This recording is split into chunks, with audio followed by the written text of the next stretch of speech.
Question 15.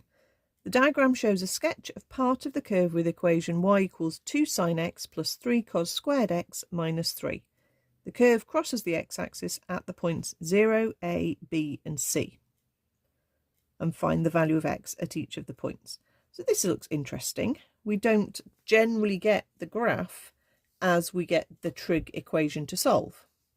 So let's see what happens. So we've got y equals 2 sine x plus 3 cos squared x minus 3. So we have a trig identity, which means we can replace a squared term. What we're trying to get is a trig equation. Well, I'll turn it into an equation with a 0 in a minute. But we're trying to get a trig equation with all of the trig words the same. So we can say 3, open bracket, and then the trig identity we want to use is that cos squared x is 1 minus sine squared x. So you need to learn your trig identity. Remember, you've got cos squared x plus sine squared x is always 1, so it's a rearrangement of that line. Let's not forget the minus 3. Okay, so here we've got a y coordinate of 0 along this line. So we just need to put 0 for the y to turn it into a trig equation we're used to seeing. So let's times out and see where that leaves us. And actually the 3 and the minus 3 are going to cancel out, aren't they?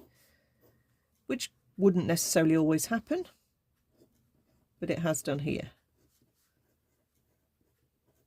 Okay, so we've got a quadratic, we haven't got a number term.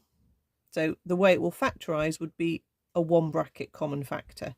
But I think first of all, I'm just going to hop everything across just because I don't like negatives on my squared terms when I've got a quadratic. So I've got 3 sine squared x minus 2 sine x equals 0.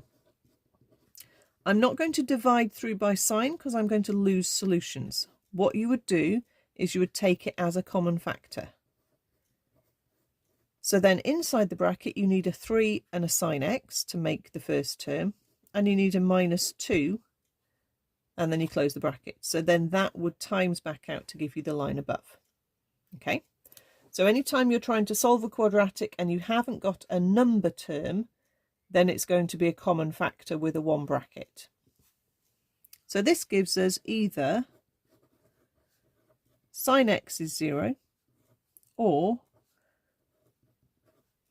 from the bracket, hop the 2 across, positive 2, divide by the 3. Sine x is 2/3.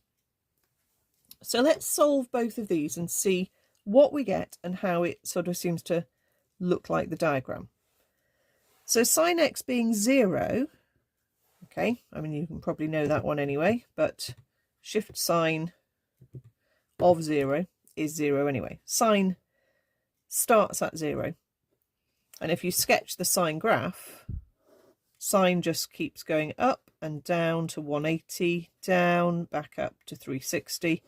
You're going to get 0, 180, 360 and multiples of 180 going up. So that's the first one. The other one, we want to do shift sine for 2/3, which gives us 41.8, 1 decimal place is fine. With sine, remember that what you do for your second solution is you come back the same amount as you were up from 0. So we want to do 180 minus answer when we're doing sine, and that gives you another solution of 138.2. Now if I needed more solutions after these two, I could take these two and add on 360 if I needed the third or the fourth or more solutions. But even though there's quite a lot of intersection points on the diagram, I don't think I need to do that because we've also got these points. So it looks like in order, if we put these numbers in order, we'd start with 0, which is obviously where O is. The smallest solution we've got there is 41.8, so it looks like that is A.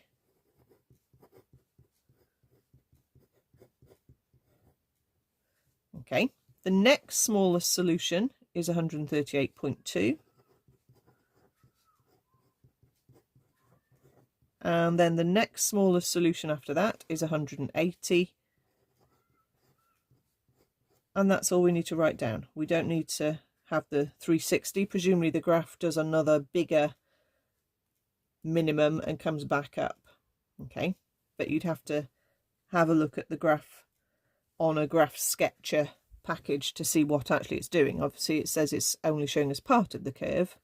It will keep oscillating and going through zero because these keep having more solutions, but we actually don't need any more than the ones we got. And it's just then tying that back into the picture and saying, oh, actually, these are the positions.